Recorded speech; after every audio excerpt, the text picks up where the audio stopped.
पिछले भाग में हमने देखा सोमनाथ का रहस्य, लेकिन शिव की यह यात्रा सिर्फ शक्ति की नहीं, भावनाओं की भी है।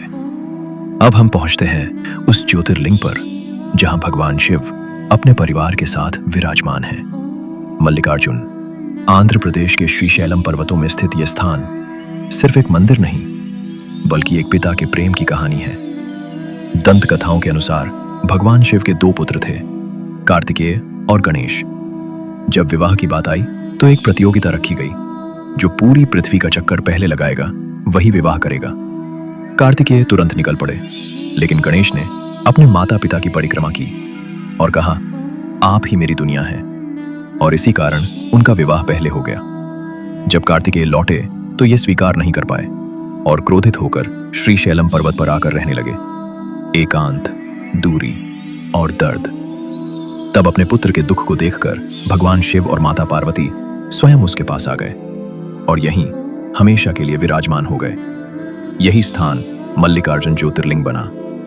सोमनाथ में हमने शिव की शक्ति देखी थी, लेकिन यहां हम उनके दिल को देखते हैं। कहा जाता है यह एकमात्र ऐसा स्थान है जहां शिव और शक्ति दोनों का वास एक साथ है। भगवान शिव मल्लिकार्जुन के रूप में और माता पार्वती भ्रामरांबा के रूप में। और भ्रामरांबा देवी का यह मंदिर उन शक्ति पीठों में से एक माना जाता है जहां माता सती का अंग गिरा था। लेकिन इस स्थान के रहस्य यहीं खत्म नहीं होते। यहाँ का शिवलिंग दिन में 3 बार अपना रंग बदलता है, सुबह सफेद, दोपहर में लाल और रात में काला। क्या यह प्रकृति का खेल है या किसी अदृश्य शक्ति का संकेत?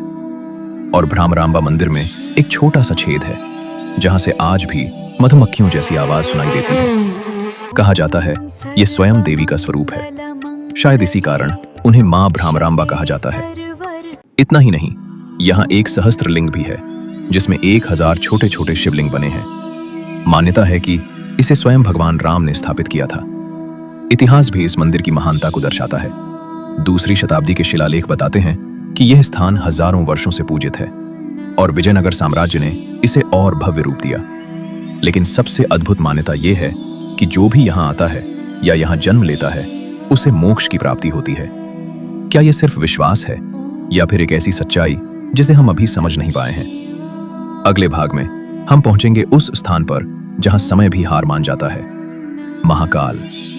अगर आप इस दिव्य यात्रा का हिस्सा बनना चाहते हैं तो चैनल को सब्सक्राइब करना मत भूलिए।